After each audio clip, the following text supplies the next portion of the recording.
নাজ, নাজ, এই নাজ, আপনি ঘরে ঢুকলেন কেমনে কেমনে ঢুকলেন? আপা এই ইন্স্যুরেন্সটাই আপনার জন্য ভালো। মনে করেন কালকে সকালে ঘুম থেকে উঠা আপনি আসবেন, আইসা দেখলেন এই গদিটা ঠিকই আছে, আপনি নেই, মরে গেছেন। তো আপনি কি চাবেন যে আপনি মরে থাকতে আপনার পরিবার খারাপ থাকে? অবশ্যই চাবেন না। আপনার পারিবারিক ইন্স্যুরেন্সটা আমি প্রদান করব। আপনি যেদিন এক্সপায়ার হবেন এর 3 কর্মদিবসের ভিতরে আমি পুরো অর্থ দিয়ে আপনার যে নমিনি থাকবে তাকে বুঝিয়ে দিয়েছি। নাজমুল ভাই, আপনি এই নিয়ে 2 দিন আসছেন। দেখেন, আমি বুঝতে পারছি যে এই ইন্স্যুরেন্সটা করাতে পারলে হয়তো আপনারও কিছুটা লাভ হবে। জি। কিন্তু ভাই, আমার একটু পরেই একটা মিটিং আছে, আমি এখন এসব নিয়ে ভাবতে পারছি না। বুঝতে পেরেছি, আমি তো আজকে দেরি। হ্যাঁ, কালকে আমার আসি আপা। ঠিক আছে ভাই, আইসা। আসসালামু আলাইকুম। ওয়ালাইকুম আসসালাম। একটা দুধ চা দিও তো, পড়ালিকা। আচ্ছা আচ্ছা মামা, আপনি কি ইন্স্যুরেন্স কোম্পানিতে চাকরি করেন না? মনে বুঝলেন? আপনি তো প্রায় দিনে ওই অফিসে আসেন। মামা একটা কথা কই, গরিব মানুষের জন্য কি ইন্স্যুরেন্স নাই? আরে কি বল, থাকবে না কেন? অবশ্যই আছে, আমি তোমাকে বুঝিয়ে দেবো। ওদের জন্য যে স্কিম। আসসালামু আলাইকুম বউ, কি করো? বাজার শেষ, আমার বলবা না আগে তুমি? তাতে বলছি এটা কাজের পেছনে মনে হয় তাহলে ঘুরে গেছি। সে তো আমার একটা পার্সেন্টেজের কথা বলছো, পার্সেন্টেজটা পাইলে তাহলে আমি আসার সময় সব ব্যবস্থা করতেছি। তুমি আমাকে ম্যানেজ জানো? ও আমি যেটা বলতেছিলাম শোনো। মামা মামা, এখন ব্যবসার সময় তো আপনার এই ফাদরা ফেসাল বাড়ার সময় নাই। আপনি যান, আপনার কাছে পরে শুনে নিবেন। যাই হোক, রোজ আমার বাড়ি আসতে আসতে রাত আজ আগে চলে আসছে, নাচ অনেক খুশি হবে। এই লাগাতে লাগাইছিলাম আমার বাড়ি ওড়ার পরে, ছাত্র বেটা একটা, যখনই আসে কল বেল ঠিক ঠিক ছোট লোক মিলে যাবে।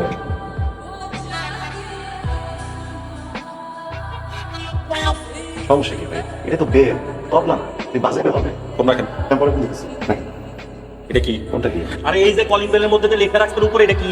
সতর্কবার্তা। আবহাওয়া অধিদপ্তরে বিপদ সংকেত বার্তা দেয় না, ওরকমই সতর্কবার্তা। আরে কারেন্ট তো নেগেটিভ পজিটিভ ব্যাপারে গেলে জীবন নাশ।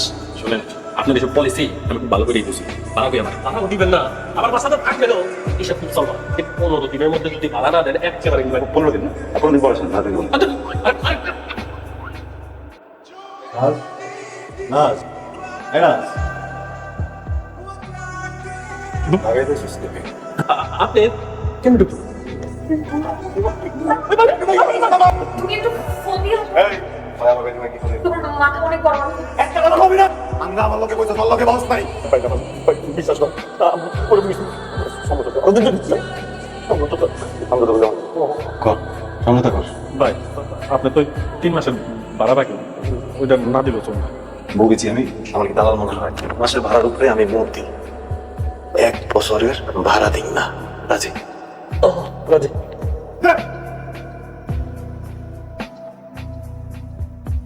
আমি ওকে চলে যাব। মনটা চাইতেছে তোর ঘাট তোরা বাইর করে দিই, কিন্তু তুই আমার জীবনে না থাকলে এক জীবন না কমে কাটে তুই বস। তোরা তুমি কষ্ট দিতে পারো না, কারণ তোরা মন দিছি। এগুলো কিছুক্ষণের জন্য আমার সামনে থেকে যায়।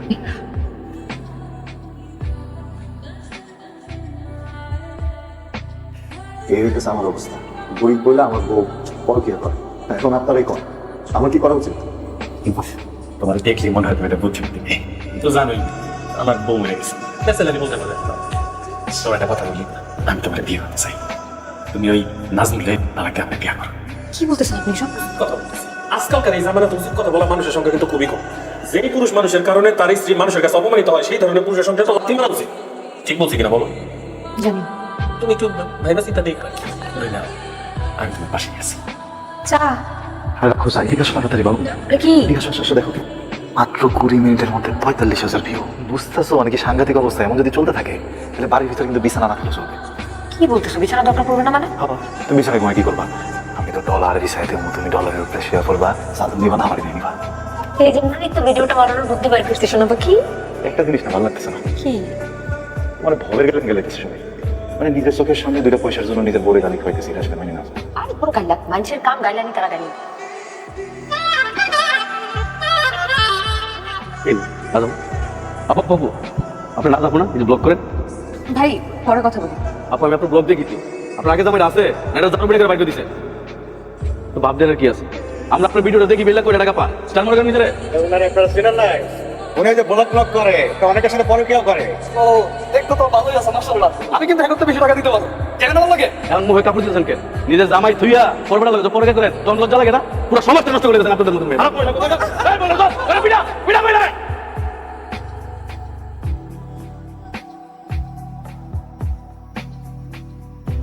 এই কত হয়েছে তোমার? মামা আপনার টাকা লাগবে না। তোমার জন্মদিন নাকি? এটা আছে সবারই কি মাগনা খাই দিচ্ছে? না মামা, শুধু আপনার মাগনা কাজ। কেন? আপনি যে ব্লগ করেন সেটা আগে করবেন না? আমি কিন্তু আপনার বিশাল বড় ফ্যান। তো একটা কথা কই মামা, আপনি ওই বউটা রাখেন না, আপনার রাখা উচিত না, অনেক ঝামেলা আছে। এই, আমার বউয়ের মতো ঝামেলা আছে তোমার কে বলছে? তোমার সাহস কেমন হয় তুমি আরেকজনের বউকে নিয়ে কথা বল? মামা রাগ করেন, আপনার বউ কোনো কাজে? হ্যাঁ, ভালোবাসে একটা কথা কইলাম, বউ আপনি রাখেন। নাজমুল তুই হ্যাঁ জলদি চল। জলদি।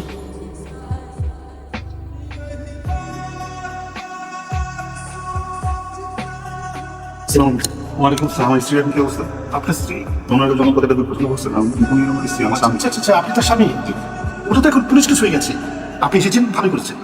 স্যার সব ঠিক আছে? আমরা তো চেষ্টা করছি, বাকিটা আল্লাহর ইচ্ছা। 24 ঘন্টা যাক, উনি এখন আমাদের অবজারভেশন আছে। ওয়েট করেন। স্যার বাঁচবে তো স্যার? এখন 24 ঘন্টা অপেক্ষা করতে হবে। আপনি বাইরে বসেন, বাকিটা আল্লাহর ইচ্ছা। স্যার আমি একবার একটু দেখি। পরে দেখা করবেন, এখন দেখা যাবে না। একেবারে না স্যার। স্যার এক্সকিউজ মি, আপনি ব্লগার নাজমুল ভাই না? আমি রিয়া, কন্টেন্ট ক্রিয়েটর। শুনলাম আপনার ওয়াইফের সাথে একটা দুর্ঘটনা ঘটেছে। উনি এখন কেমন আছেন? যদি একটা ছোট্ট ইন্টারভিউ দিতেন ওনার ব্যাপারে। আমার কথা বলতে ইচ্ছা করতেছে না। অল্প কিছু কথা বলবো, বেশি সময় নিব না, জাস্ট আপনার ফিলিংসটা একটু শুনবো। বলছি না একবার, আমার কথা বলতে ইচ্ছা করতেছে না। আচ্ছা ভাই, ঠিক আছে, কথা বলবেন না ভালো কথা, সেটা তো ভালো করে বুঝাই বললেই হয়। আমার সাথে এত মিসবিহেভ করার তো কিছু নাই। আপনার ওয়াইফ যখন আপনার সাথে ডাবল টাইমিং করছিল, তখন যদি ওনার সাথে এরকম একটু রিয়াক্ট করতেন, তাহলে আজকে এরকম দিন দেখতে হতো না, আমার সাথেও মিসবিহেভ করতে হতো না। যত সব। আপা হ্যালো ভিউয়ার্স, আসসালামু আলাইকুম। This is Riya from Riya's creation. আজকে আমি আপনাদের সামনে হাজির হয়েছি একটা এক্সক্লুসিভ ইন্টারভিউ নিয়ে। আর আমাদের সঙ্গে আছেন আপনাদের সবার পছন্দের মুখ, জনপ্রিয় ব্লগার নাজমুল ভাই। গত ব্লগে আমরা দেখেছি নাজ ভাবি নাজমুল ভাইয়ের সঙ্গে ডাবল টাইমিং করেছে। আজকে আমরা জেনেছি নাজ ভাবি মবের শিকার হয়েছে। সবাই বলছে একদম উচিত হয়েছে, ঠিক হয়েছে, ব্লা ব্লা ব্লা। বাট এ ব্যাপারে নাজমুল ভাইয়ের অনুভূতি কি? আসুন আমরা নাজমুল ভাইয়ের কাছ থেকে জেনে নিই। নাজমুল ভাই। আসসালামু আলাইকুম। আমার স্ত্রীকে আমি প্রচন্ড ভালোবাসি, তাকে তো সশরীরে সব জায়গায় নিয়ে যেতে পারি না, তাই অন্তরে নিয়ে যাই, কিন্তু তাতে আমার মন ভরে না। তাই নিজের নামের সাথে স্ত্রীর নাম জুড়ে দিয়া নাজমুল হয়ে গেল। এখন মানুষের মুখে মুখেও যখন আমার নামটা আসে, আমি আমার সাথে আমার স্ত্রীকে পাই। আমি বউরে যেদিন বিয়ে করে ঢাকায় আনি, আমার একটা চাকরি হওয়ার কথা ছিল। একজনকে 10,000 টাকা ঘুষ দিয়েছিলাম, ওই লোক আমার 10,000 টাকা নিয়ে পালাই গেছে, চাকরিটা হয়নি। আমার বউরে বান্ধবীর বাসায় রেখে আমি লুকে লুকে রিক্সা চালাই, কিছু তো একটা করতে হবে। আমি ভাবছি আমার স্ত্রী মনে হয় জানে না, আমার স্ত্রী ব্যাপারটা জানতো, আমার কখনো জানতে পারেনি। ভাবছে যে আমি জানো যদি কষ্ট পাই, ওর সামনে যদি ছোট হয়ে যাই। আমি ভয় পেতাম যে ওর স্বামী রিক্সা চালা জানলে আমার ছেড়ে চলে যাবে, আর ও ভয় পাইতো ও যে জানে এটা যদি আমি কখনো জানি আমি কষ্ট পাবো। দুজনের সাথে একটা অভিনয় করে কিছুদিনের পর সেই মানুষটা কখনো আমার ছেড়ে যায়নি, অন্য কোনো দিকে নজর দেয়নি। ফেসবুক আসলে নতুন একটা দুনিয়া, আর আমরা যে দুনিয়ায় বসবাস করি এটা বাস্তব দুনিয়া। ফেসবুকে আমরা যা কিছু দেখি, বাস্তব দুনিয়াতে সব এক, বিষয় এরকম না। ফেসবুকের দুনিয়ায় আমার স্ত্রী নাজ একজন প্রতারক, সে পরকীয়া করে, আপনাদের সবার চোখে সে 2 নাম্বার। বাস্তব দুনিয়ায় আমার স্ত্রী আমার বন্ধু, সে মরে যাবে কিন্তু কোনোদিন আমার সাথে প্রতারণা করবে না। তার মানে আপনারা রিচ পাওয়ার জন্য মিথ্যে কথা বলেছেন, তাই তো? জি, শো অফ করছি, যুগটাই তো শো অফ। আমি সারা জীবন পরিশ্রম করে সৎ থাই কাজে সম্মানটুকু কামাবো, কেউ একজন সব কিছু মিথ্যা বইলার থেকে অনেক বেশি সম্মান কামাবে। এই যুগ চলতেছে এখন, নষ্ট কাজ করে নোংরামি করে ভাইরাল হয়ে যাক, মানুষেরা সম্মান করে। কেউ যদি অনেক পরিশ্রমের কারণে কোনো পুরস্কার পায়, এটা নিয়ে হাজার হাজার প্রশ্ন ওঠে, মানুষ এটা নিয়ে ট্রল করে। ও কেন পাইল ওই পুরস্কার? ওর কি যোগ্যতা আছে? কেউ কোনো সুখ দেখতে পারে না। আপনি জানেন এখন মানুষ সবচেয়ে বেশি শান্তি পায় কিসে? কিসে? যখন আর একটা মানুষের কষ্টে দেখে। কিন্তু যখন ওই মানুষটার জীবনেই কষ্ট আসে, তখন আকাশের দিকে তাকে চিল্লায়, আমি কে? আমি কি করছি? আমার সাথে কেমন হয়? একজন মহিলা তার স্বামীর সাথে সবার সামনে এসে ঝগড়া করতেছে, সে ভাইরাল হইতেছে, তারা আপনারা নিয়ে যাইতেছে, যা তাদের ফিতা কাটাইতেছে। এমনি করে যদি টাকা আসা শুরু করে, তাহলে আমি কি করবো না? আর 10টা মানুষ কিনলে করবো না? এই কন্টেন্ট বানাইতে বানাইতে দেখেন সমাজ নষ্ট হয়ে যেতেছে, মানুষের সংসার নষ্ট হয়ে যেতেছে। আমি সব শুরুতে ফেসবুকিং করতাম, আমার বউরে নিয়ে অনেক সুন্দর সুন্দর মুহূর্তের ছবি দিতাম, কোনো লাইক আসতো। একদিন ঘুরতে মনে করে বউ আর আমি বুদ্ধি করে একটা পরকের ভিডিও শেষ, এমনি মজায় দেখি ওই ভিডিও ভাইরাল। এরপরে দেখি ফেসবুক থেকে আমার জন্য ডলার ঢুকতেছে। মনে হলো সবাই যেহেতু এইভাবে টাকা কামায়, আমি তুলে খাওয়া না। মনে হইলো যে এইভাবে টাকাগুলো আসলে আমার বউ এতদিন আমার জন্য যে কষ্টগুলো করছে আমি একটু সব পূরণ করতে পারবো। আমার ভিডিও যখন ভাইরাল হলো, আমার বউ শুরু করলো। এরপরে আমার বড় ভাই। উনি আবার কি? কিলো ভাই 30 টাকা ভাড়া না 20 টাকা দিতেছে? 30 টাকা মানে 20 টাকা তো বাড়া। ওনার সময় তো কয়ে উঠলেন না? কিছু ঠিক করছি 30 টাকা। আপনি 30 টাকা করে আনছেন না? আমার দূরে মিয়া, এই 20 টাকা রাখলে আনে করি না। টাকা না থাকলে কন তাহলে টাকা লাগবে না রেখে দেন কিন্তু ছোট লোকের কথা বলছি আবার কি হলো কেমন করতেছেন কিসে হ্যাঁ ঘটনা কি আসসালামু আলাইকুম ভাই হ্যাঁ ওরা সময় 30টা ভাড়া ঠিক করে উঠছে আইসা 20টা দিতেছে আমি এটা কইছি দেখে আমার লগে তুই করতেছে বাজার চলন করতেছে ভাই কি ভাই 30 টাকা করে ভাড়া আপনি 20 টাকা দিয়েছেন কেন রে 20 টাকা তো ভাই 30 টাকা দিয়েছিল আমার আপনার লগে 30 টাকা করে উঠছেন না ভাই খাইটা খাওয়া মানুষের সাথে 10-20 টাকা নিয়ে সাসপেন্ড করে লইব দেন টাকা দেন লাগবে না এটা ব্যাপারটা ভালো করে আরে না রাখেন এটা আপনার টাকা আরে রাখেন দেন ভাই রিকশা লাগলে এমন করেন না দেখো তুমি আমার পরে আইসো রিক্সা তুলে দিন উপরে কোথায় যাবেন হ্যাঁ হ্যাঁ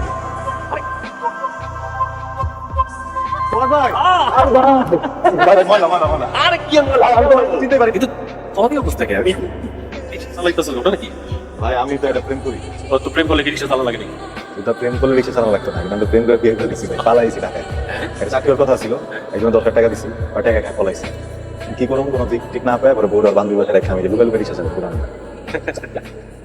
সবার কাছে আইছস আল্লাহ মিলাই দিছে এখন তোর রিকশা চালাই তোর জীবন যাপন করতে লাগবে তোরে ঠিকানা দিব আজকেই সন্ধ্যায় তোর বড় হলে আমার বাসায় আসবে তোর থাকার ব্যবস্থা তোর চাকরি বাকরি সব কিছুর ব্যবস্থা আমি করব আমার বড় ভাই যারে ওই ভিডিওতে দেখছিলেন আমি যখন অফিসে ছিলাম আমার বউ যার সাথে ঘরে ছিল সে আসলে খুবই ভালো মানুষ কিন্তু এটা তো একরকম প্রতারণা, আর আপনারা তো দর্শকের সাথে প্রতারণা করেছেন, তাই না? আমি একজন প্রতারক এই জন্য ভাবছি নিজের প্রতারণার শাস্তি নিজেরাই নিজে দিব আমি আর কোনোদিন ব্লগ বানাবো না আল্লাহ কিন্তু আমার বউটাকে সুস্থ করে দিকে আমি সবকিছু ছেড়ে আমার বউটাকে অনেক দূরে চলে যাবো আমার একটা প্রশ্ন আসছে সবার কাছে আমি মানলাম আমি ভুল করছি আমি মানলাম আমার বউ ভুল করছে এই ভুলের জন্য আমার বউরে যে মত করে মারলেন এই অধিকারটা আপনাদেরকে কে দিছে একজন মানুষের পারিবারিক কলহ থাকতেই পারে আপনার বউর এই অধিকার কে দিছে যে আপনার তার গায়ে হাত দিবেন আরে মাফ করবেন কালকে আপনার পরিবারের ভিতরে যদি একটা জটিলতা তৈরি হয় আপনি কি আপনার বউরে ঘরের ভিতরে ভিক্ষা মারুক আপনার বারে মারুক আপনার বাচ্চারে মারুক কেমন লাগবে আপনার মবের নামে এসব করেন না আসসালামু আলাইকুম